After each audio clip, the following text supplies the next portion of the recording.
Ever feel like you're just racing against the clock, like bombarded by a million things all at once? It's like the nonstop notifications, Yeah, right? exactly. Well, today we're diving into a philosophy that offers, well, a different pace, I guess you could say, a different way of seeing the world. Yeah. It's called Teaism, and it's about way more than just, a cup of tea. That's right, yeah. It's this whole philosophy like woven into Japanese culture, really. It pops up everywhere, influencing everything from their art and architecture to, that unique approach they have to peace and harmony. Our guide for this deep dive is Kakuzo Okakura and his Book of Tea, written way back in 1906. Imagine, like over a century ago, he was using tea to try to build a bridge between East and West, at a time when they seemed miles apart. Yeah, and you know what's so fascinating? His words.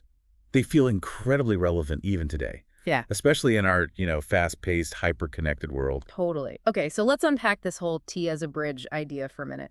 What was Okakura really getting at? So he saw how the West was becoming, I don't know, obsessed with progress, with material things, And Teaism, he felt, it offered this different path, one that valued simplicity and imperfection and really just like living in the moment. That reminds me of how he talks about the evolution of tea itself. He describes these three main stages of tea preparation, each kind of reflecting the spirit of its time, boiled tea during the Tang dynasty, then you have whipped tea in the Sung era, and then steeped tea, which is like what we're most familiar with today, emerging during the Ming dynasty. Right, right. I mean, who knew there was so much history packed into a teacup? It's amazing, right? And each method, as Okakura describes it, it has its own unique character. He talks about these incredible tea leaves that they used in boiled tea, the kind that poets would praise. He even quotes someone comparing the tea to the breath of cool wind that rises in my sleeves. Yeah. I mean, it's about more than just taste, right? It's about connecting with nature, finding inspiration in the everyday. Wow, that's a beautiful image. And it really speaks to how tea became this pathway to deeper reflection, a way to just find beauty in the ordinary. Exactly. And this is where like this whole concept of teaism comes in, right? It's not just about the act of drinking tea. It's about cultivating a certain mindset. Like Okakura calls the tea room or sukiya an abode of fancy. So imagine a space that's designed for like temporary escape, a sanctuary, reflecting those Zen principles of simplicity and imperfection. It's like a tiny retreat almost from the chaos of the world, and Yeah, it's designed to make you feel completely present, right? yeah. In that moment. Precisely. And everything about it is intentional, from the subdued lighting and the natural materials to even the strategic use of emptiness. Okakori even describes how the tea master Rikyu once scattered autumn leaves in a garden. And, like, not to create a mess, but to actually enhance its natural beauty. You know, that story, it totally surprised me. It's like they found beauty in these unexpected places, embracing the impermanence of nature. It made me think, could we all use a little more of that perspective in our lives? Absolutely. And this idea of embracing impermanence, it's key to understanding the deeper philosophical connections Okakura makes between Teaism, Taoism, and Zennism. Okay, so let's dive into those a bit. I have to admit, those philosophies, they've always felt a bit mysterious to me. They can be, yeah. But at their core, both Taoism and Zennism are about living in harmony with like the natural order of the universe, right? Yeah. They find beauty in simplicity, in imperfection, and in that constant flux and change. That is life. Which, now that you mention it, that does resonate with that whole teaism idea of embracing the present moment and finding beauty in the everyday. Exactly. And both philosophies, they encourage a certain detachment from like material possessions and worldly ambitions, focusing instead on cultivating inner peace and a sense of interconnectedness with all things. So, how does this all actually play out in the tea ceremony itself? I mean, are there specific rituals or elements that reflect these philosophical ideas? Definitely. Think about the tea room again, right? Its simplicity, its emptiness, that's all very deliberate. It's about creating a space where you can like shed the distractions of the outside world and just focus on the present moment, on the simple act of preparing and sharing tea. It's like a mini meditation retreat, but right in your own home. Precisely. Oh. And then there's that meticulous care that goes into every single aspect of the ceremony, from the selection of the tea and the utensils to even like the precise movements involved in preparing and serving it. It's about being fully present in each action, appreciating the beauty in those, seemingly mundane details. And that whole emphasis on simplicity and naturalness, it extends even to the way the tea ceremony influenced things like gardening and flower arranging. Absolutely. Okakura talks about how the tea masters saw beauty in the imperfection of nature, preferring arrangements that highlighted the natural forms of the flowers and branches rather than trying to force them into, these rigid symmetrical designs. Like that example he gives of Sekishui, the tea master. He said that you shouldn't use white plum blossoms when there's already snow in the garden because it would be too much of the same thing. Right. It sounds almost counterintuitive, but I don't know, I kind of get it. It's about achieving harmony, not just visual symmetry. And it's about appreciating the subtle nuances of nature, the way different elements complement and contrast with each other. I love that idea of letting the materials speak for themselves, whether it's flowers or tea leaves or even, the materials used to build the tea room itself. And that respect for the inherent beauty of natural materials, that's something that's carried through in so many Japanese art forms. It's about working with nature, not against it. Okakura also talks about how the tea masters, they were really tuned in to the idea of evanescence, of the fleeting nature of beauty. And that's reflected not just in the tea ceremony, but in Japanese art and culture as a whole, wouldn't you say? Absolutely. Think about the cherry blossoms, for example. Their beauty is so fleeting, right? Yet it's celebrated with such intensity. It's this poignant reminder of, the transient nature of life itself. It's like they're saying, look, we're here for a brief moment. Let's appreciate it. And there's a certain beauty in that acceptance and finding joy and meaning, even in the face of impermanence. That's something Okakura really emphasizes, finding beauty in the transient, in the imperfect. And this is where we see the true heart of Teaism and its connection to those deeper philosophical ideas. It's about recognizing that nothing lasts forever, and that's okay. In fact, that's part of what makes life so precious. I'm starting to see how this all ties together. It's not just about drinking tea. It's about slowing down, appreciating the moment, and finding beauty in the impermanence of life. Exactly. It's about shifting our perspective, finding those moments of peace and appreciation even in the midst of chaos.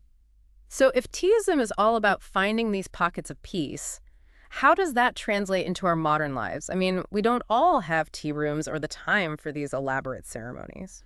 You're right. We don't all have those dedicated tea rooms, But that's kind of the beauty of it, I think. Teaism isn't about trying to perfectly replicate this rigid ceremony. It's more about capturing the essence, the spirit of that mindful awareness in our everyday lives. So it's less about the actual stuff and more about the mindset. Exactly. Okakura even says something like, let me see if I can find the exact quote here. The philosophy of tea is not mere aestheticism in the ordinary acceptance of the term, for it expresses conjointly with ethics and religion our whole point of view about man and nature. Wow, okay. So, it's about infusing that appreciation for simplicity and presence into everything we do. It's a big idea. Okay, yeah, I like that. But how do we actually do that? I mean, our lives are overflowing, right? They're full of deadlines and distractions and, how do we find that Teaism mindset in the middle of all that? It starts small. Yeah. It starts with those small conscious choices we make every day. Think about that tea room again. Right. It wasn't lavish or extravagant, right? No, it was about stripping away all the unnecessary stuff and focusing on what truly mattered. And that's a principle we can definitely apply to our own lives, even today. You mean decluttering our homes, but also Right. maybe our schedules, our to-do lists, all of that. Exactly. It's about creating space, both physically and mentally, just to breathe and appreciate the present moment. Instead of rushing through your morning coffee, maybe take a few minutes to really savor it, to really taste it, appreciate the warmth of the mug in your hand, those little things. It's funny you should mention that because Okakura actually talks about how the tea masters, they would pay attention to every single detail, even the way they held the tea bowl. Exactly. Yeah. It was about being fully present in that action, not letting their minds, wander off to the 100 other things they had to do. And that's something we can all practice, right? Whether we're eating a meal, talking to a loved one, or even just walking down the street. So it's about finding those little pockets of mindfulness, those little pauses all throughout the day. Precisely. And as you become more and more, attuned to that way of being, you might find yourself naturally drawn to things that support that sense of peace and simplicity. Maybe you start taking walks in nature, appreciating the changing seasons, just like those tea masters did. Or maybe you find yourself drawn to art that celebrates imperfection, like the wabi-sabi aesthetic that Okakura describes. Wabi-sabi, I feel like I've heard that term before, but I'm not sure I'd fully understand it. Yeah, it's a very, particular Japanese concept, but it basically finds beauty in imperfection and impermanence in that natural cycle of growth and decay. Think about, a piece of pottery that has a crack in it. or a weathered wooden bowl. In wabi-sabi, those imperfections aren't flaws to be hidden. No, they're like evidence of a life lived, you know, Hmm. a story to be told. That actually reminds me of something Okakura said about the tea ceremony itself.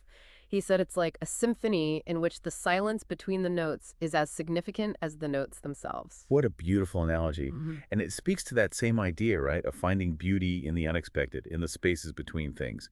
In a world that often feels so loud and chaotic, those moments of quiet contemplation, they become even more precious. Yeah, for sure. It's like hitting the pause button on life for a minute and just, appreciating what's right in front of us. Exactly. And just like those tea masters, they found beauty in the simplest of things. Hmm. A single flower, a perfectly imperfect tea bowl. We can cultivate that same sense of appreciation in our own lives, too. So it's not about, becoming a Zen master or recreating a formal tea ceremony every single day. It's more about finding ways to like infuse that spirit, that mindfulness into our everyday routines. Precisely. It's about slowing down, paying attention, and finding those little pockets of peace and beauty, even in the middle of our busy lives. I love that. It feels so much more, I don't know, attainable than I thought. And don't forget, Teaism isn't just about this individual reflection. Okakura also emphasizes the importance of connection, of sharing those moments of peace and beauty with others. Oh, you mean like how the tea ceremony is often about, sharing tea with guests? Exactly. It's about creating a space for meaningful connection, Yeah. for slowing down and truly being present with each other. In a world that often feels so isolating, that sense of shared humanity, it's incredibly powerful. It's interesting, isn't it, how something as like simple as sharing a cup of tea can become this almost like sacred ritual of connection. It really is. And it makes me think about how often, like in our own lives, we just rush through meals, scrolling through our phones while we eat, barely even tasting the food, let alone really connecting with the people around us. What if we brought, I don't know, even just a little bit of that teaism spirit to those everyday interactions? Yeah, yeah. It's like that saying, right? The most important thing is the person you're having dinner with. Or in this case, I guess, the person you're having tea with. Exactly. It's about shifting our focus from all the distractions to the present moment, to the people and experiences right there in front of us. And, Okakura, he really believed that this way of being, this whole teaism mindset, it wasn't just a personal practice. He thought it could actually have like a ripple effect, Yeah. making the world a more harmonious place. Wow. So he really saw it as like a blueprint for living. He did, yeah. He wrote, "The philosophy of tea is built on the adoration of the beautiful among the sordid facts of everyday existence." Think about that for a second, finding beauty in the everyday, even amidst all the chaos and the messiness. He believed that by cultivating that appreciation, for simplicity, for imperfection, for the present moment, we could create a more peaceful and harmonious world, both within ourselves and in like our interactions with other people. That's a powerful idea. But it also feels, I don't know, a little daunting, right? Like, how do we even begin to apply that to like all the bigger issues facing the world today? You're right. It's not about, having all the answers or pretending that things are easy, but maybe it starts with like just a shift in perspective. Maybe it's about approaching those challenges with a bit more patience, a bit more understanding, a willingness to listen and connect, even with people who hold totally different views. So it's less about changing the world overnight and more about like changing our own approach, our own way of being in the world. Exactly. It's about embodying those teaism principles in our everyday lives, Yeah. mindfulness, simplicity, respect for nature, a deep appreciation for connection. And who knows, maybe, just maybe, those small acts of intention, they'll ripple outwards, creating a more harmonious world, one cup of tea at a time. I love that image. A more harmonious world, one cup at a time. It feels so hopeful, like something we can all actually strive for. It does, doesn't it? And maybe that's like the most important takeaway from our deep dive into teaism. It's not just about the tea itself. It's about the whole philosophy, the way of being that it represents. It's about finding those moments of peace and beauty in our everyday lives and then letting them like ripple outwards, creating a more mindful and harmonious world, one sip at a time. This deep dive has been incredible, really eye-opening. It's really amazing how relevant Okakura's words still feel, even though he was writing over a century ago. So as we wrap up our exploration of teaism, I think the question for all of us is this: how can we each bring a little more of that tea into our own lives? That's a question worth pondering, for sure. And on that note, we'll leave you to your contemplations.